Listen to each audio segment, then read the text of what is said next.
My name is Elton, and this is a mini-series on my channel where I'll be taking a look at artifact sets that have similar effects and uses, specifically for characters who can utilize them well, but have to go through some sort of constant debate of which one to choose. I hope to shed some light on how these sets differ and whether the trade-offs that each of them have are actually worth it, as well as how units can actually proc these effects properly. However, like always, I have to give a disclaimer. I'm not here to calculate percentages or crunch the numbers on any character's damage output. I am only here to explain how these artifacts work, how well they work in the current state of the game, and how well these effects can be taken advantage of. I am not here to shame, humiliate, or insult anyone who chooses one set over another for their builds. I also want to say that I do compile my information from the most up-to-date guides from the Kaching Main's website, as they have a plethora of very helpful information, so if you're wondering where I got all this knowledge, I got it from there. Now, with all that said and done, welcome to Artifact Antagony.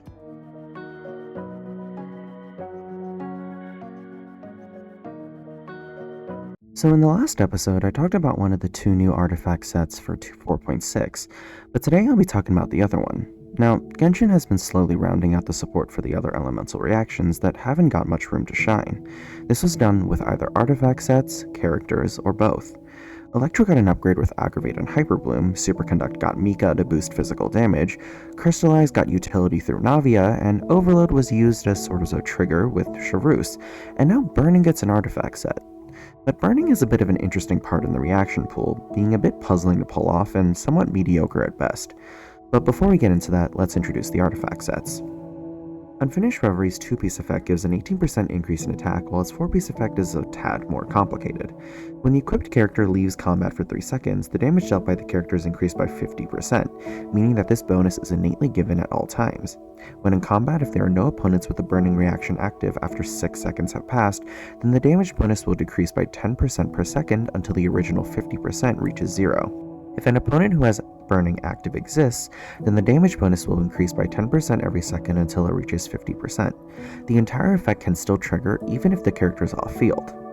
And as for Crimson Witch, its 2-piece effect gives a 15% pyro damage bonus, while the 4-piece increases overloaded, burning, and burgeon damage by 40%, as well as vaporize and melt damage by 15%. And when an elemental skill is used by the wielder, 50% of the 2-piece effect's damage bonus, so essentially 7.5%, will be granted to the character for 10 seconds with a max of 3 stacks, each with their individual cooldowns.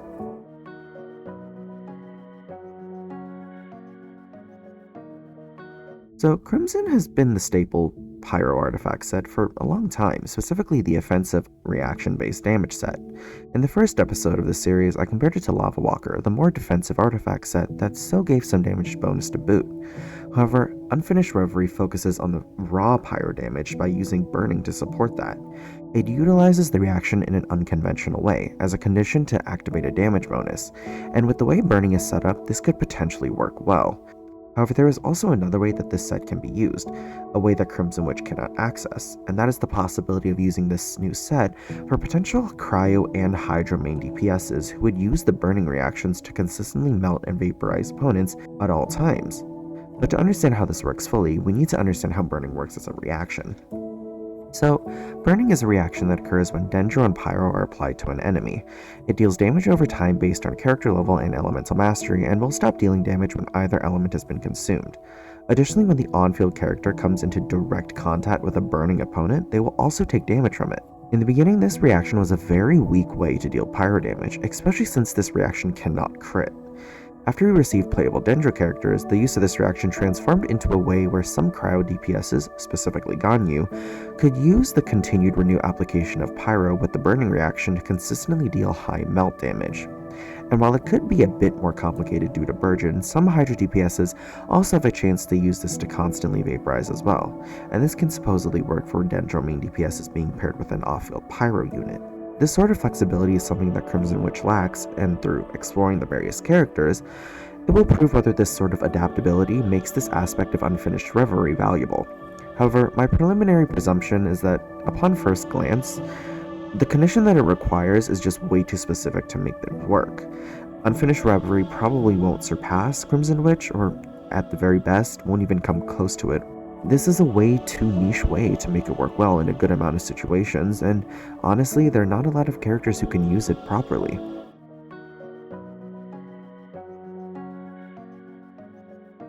However, before we get into that, Let's take a look at the characters, because assumptions are assumptions, but let's take a look at the situation. So, starting with the pyro characters, I feel like we should go with the easiest ones first in order to understand how they work before we get into the more complicated or flexible ones, so this will ease us nicely into it. The main three pyro DPSs that I would like to bring to attention first are Diluc, Hu Tao, and Yoimiya, as they are sort of all in the same situation. Now, Diluc was the first pyro main DPS, and his kit is nicely split between his burst, skill, and normal attacks. With the pyro infusion that he gets after he reuses his bursts, he can keep up pyro application and damage quite well. All he would need is an off-field Dendra unit to keep up the burning reaction. However, Diluc is one of the very few main characters to proc Crimson Witch's 4-piece effect fully and gain all 3 extra damage stacks. This makes his damage very powerful when he is able to vaporize his attacks to deal higher damage. This means that Unfinished Reverie ends up being not an optimal choice for him. With Hu Tao, she also wants to vaporize, but with her charge attacks due to her skill state, giving her an infusion. Crimson Witch is her obvious choice to increase that damage. Using Burning with her doesn't really do much to increase her damage, even with the 4-piece effect active. And Yoimiya is going to want to be on Shimenawa for the most part, since her damage is locked into her infused normal attacks. Her strongest attacks are her 3rd and 5th arrow in her normal attack sequence that she really wants to vaporize with. She works perfectly with units such as Xingqiu and Yelan, meaning that this is definitely the team she wants to be planted in the most. Burning won't suit her either. The same sadly also goes for Arlecchino. In the previous episode, I determined that very quickly, she very much wants to use Fragment of Harmonic Whimsy. Due to her kit involving the Bond of Life mechanic, it would make sense that she would want to use it to help bolster her damage. If you want to understand that better, I suggest you go check out that video. But to get back on track, Burning just doesn't do much for her in any shape, way, or form. Not to mention, her weak survivability on field is further made worse in the presence of Burning, which, if she makes contact with, will cause her to lose more health. Now, Klee is actually quite the interesting situation in my opinion. Her kit revolves around her being on field dealing a lot of pyro damage from all around due to her multi-hit burst. This burst is only active when she's on field, and it can't be used by any other characters. This paired with her skill that not only has 2 charges but is also able to break into many mines as well as her normal and charge attacks means that her pyro application is damn near perfect. She has been used as an enabler in the past for other reactions due to this. Using her mass amount of raw pyro application and damage would be possible to be used in a burning team.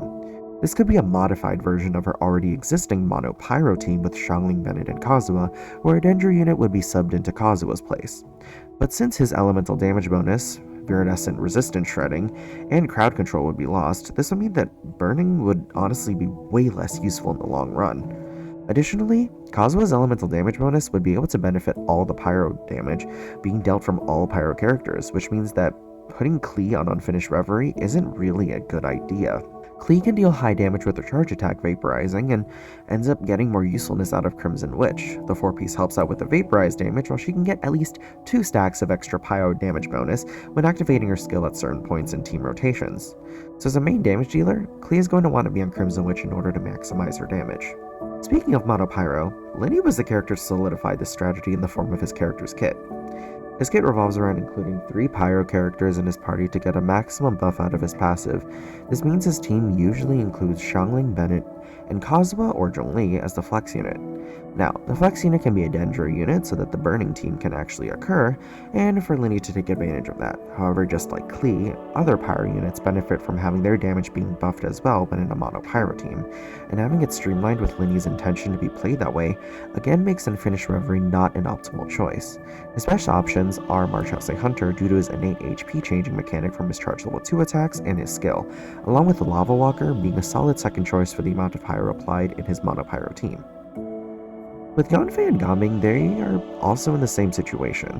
Their kits focus on their charged and plunging attacks respectively, and everything in their kit focuses on increasing that damage or helping it come forth a lot easier. This means that they both want to land their vaporizes on their strongest hits. Burning isn't going to benefit that, especially Yanfei when she can be placed on Wanderer's Troop, an artifact set that especially increases the charge attack damage of bows and catalyst characters. However, when simply discussing these 2 sets, Yanfei is not only better on Crimson Witch, but her best set is Crimson Witch. And with Gaming, he lunges forward and crashes into opponents before launching himself into the air to perform his plunging attack. This means that he will probably end up taking damage from touching burning opponents unless he is being used with a shielder. While he can use Marchause, Crimson Witch actually becomes a really good set for him, since he can activate his skill multiple times in a short instance during his burst state, due to it resetting its cooldown. This means that he can gain all 3 stacks of extra pyro damage bonus. Additionally, Crimson Witch also boosts his Vaporize damage, which is particularly good for him since all plunging attacks have no ICD, which means that as long as you have enough pyro applied, you can consistently trigger Vaporize on every single plunging attack with him. But aside from main DPSs, a few sub DPSs need to be looked at if they can fulfill this new set. Xiangling is an immediately hell no, since her burst damage is increased by Emblem and all of the extra energy recharge is very much needed on her, and she's usually used in Vaporize, Overload, and Overvape teams, as well as some occasional Melt teams, aka the teams that don't include Dendro for the most part. And while you could supposedly force her into a team that involves burning just for her to use the unfinished Reverie set, without her burst has no ICD, not capitalizing on that for Vaporize or Melt would honestly be quite foolish, so this set is a no-go for Xiangling. Dea is actually a very interesting situation though. Her off-field playstyle is the most optimal way to play her, and with this new set working off-field, it could work by boosting her damage. However, the only team I could possibly think that this could work in would be Lyney's Mono Pyro. For example, Lyney, Dea, Bennett, and, again, a Flex Dendro unit. This would allow Dea to boost her damage off-field. However, her being used as an off-field damage dealer isn't optimal, and her current best off-field build is a full Tenacity of the Millelith. With a high enough Refinement Sacrificial Greatsword, she can not only have perfect uptime on the buff, but she can also have more health to tank more damage with her Damage Sponge elemental skill. This is important to note since Dea is currently the only Pyro character as of right now that can fully proc Tenacity of the Millelith. Noblesse and Tenacity can't stack their buffs with their own artifact sets, but they can stack with each other. So Dea actually has a better role in this way off-field. Even when she is being played on-field, Unfinished Reverie also isn't all that great either. Her current best set for on-field play is Emblem of Severed Fate. It boosts her burst damage while giving her enough energy recharge to do so. Unfinished Reverie would only be able to increase her damage in a burning team, which isn't the type of team used to boost her damage on field, and would also have a difficult time getting out that damage due to the lack of energy. This sort of dilemma already existed when Vorukasha's Glow was released, and some players thought to put her on that set. It was kind of close to Emblem in terms of damage, but also suffered from getting enough energy on her to make her DPS come out, so ultimately in the end it was never worth it, and Emblem was her best in set for that. Now, we also have to discuss 2 specific crime main DPSs that I do want to bring into the conversation. First is Ganyu. Ganyu famously has 2 team comps that she's in, Freeze and Melt. And while Freeze is pretty simple to understand, Melt is the one that had a bit of a change when Dendro arrived. You see, before Dendro, the way Ganyu used Reverse Melt would be to use her with Zhongli to shield, Xiangling to apply Pyro and deal Pyro damage, and Bennett to battery Xiangling and buff everyone else. Some variations include Kazo using Swirl and infusing his breath with Bennett's Pyro application, or using Jean with the Sunfire technique.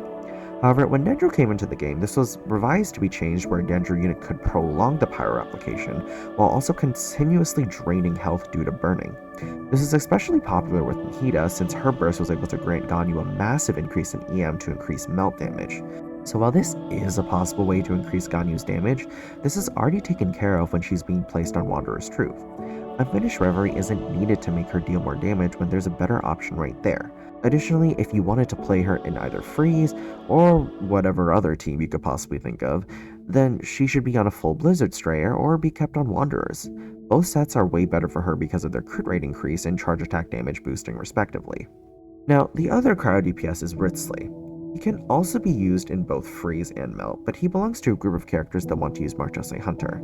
Again, this is because of his innate HP drain whenever he performs a normal attack within his skill state, and when he recovers a bit of HP due to his passive whenever he performs a charge attack at certain intervals in time. Marchose is able to buff those attacks for him while giving him a massive amount of crit rate. And we all know how ridiculous Marchose Hunter is by now, and if there's a set who can use it without forcing it onto them, then that is undeniably their best set. Unfinished Reverie on him is honestly just a waste on him, just like Ganyu.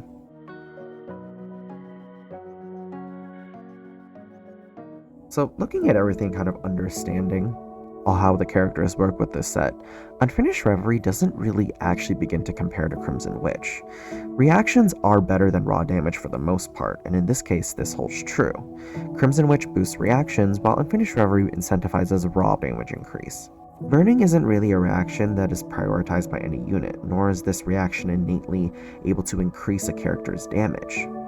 Unfinished Reverie kind of sounds exactly like it is, unfinished. And, while there is probably a unit or units in the future who will utilize burning within their own kits, this artifact as of right now isn't all that great. It could potentially become handy, and honestly, knowing how Genshin has sort of rounded out the other reactions somewhat, this is very possible. With how Natlin is the next region, aka the Nation of Pyro, this could be preparing for that, just like how Kokomi, Kuki, and Toma were sort of under this utilized unit sort of situation and were kind of biding their time until Sumeru came out and all the Bloom reactions came out as well. As for units outside of the Pyro element, they also have a tougher, and if not, honestly, even worse time trying to use this artifact set. Cryo units would have better sets well suited to them, as well as having more optimal teams to be played in. We all know how broken Freeze is, and honestly we all know how broken the crit rate increase of Blizzard Strayer is as well. I didn't honestly think about discussing Hydra or Dendro units for their own reason because, well, Hydra units already have not one, but two different sets to choose from for DPS, Nymph Stream and Heart of Depth, which are both super powerful and better suited for them.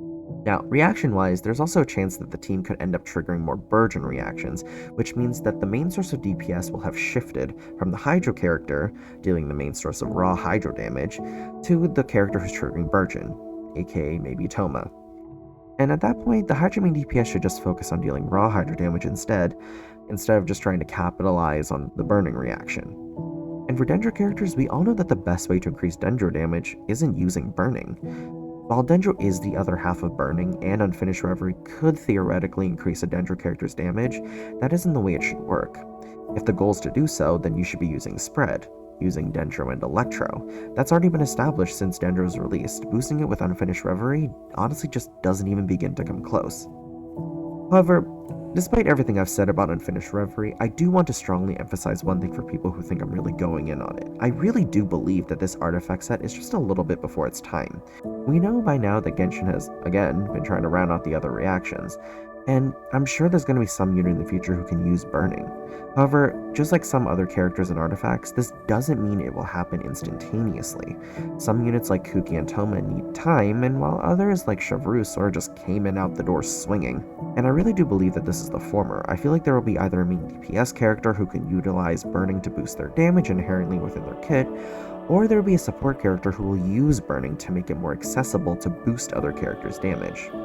Despite this being very possible in the future, I still do believe that Unfinished Reverie won't ever really come close to Crimson Witch due to how it relies on a reaction present.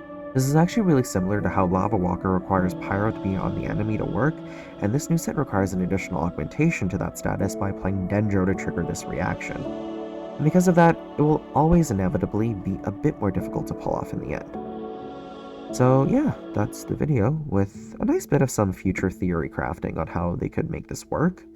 This episode took a lot out of me simply because I had to think of all the potential versatility that this new set has on a diverse array of characters, but it ultimately kind of falls flat in every way. So yeah, you're no button to press if you want to see more on a regular basis, and if you have something to say, I can only hope that it's nice. Thank you, and bye!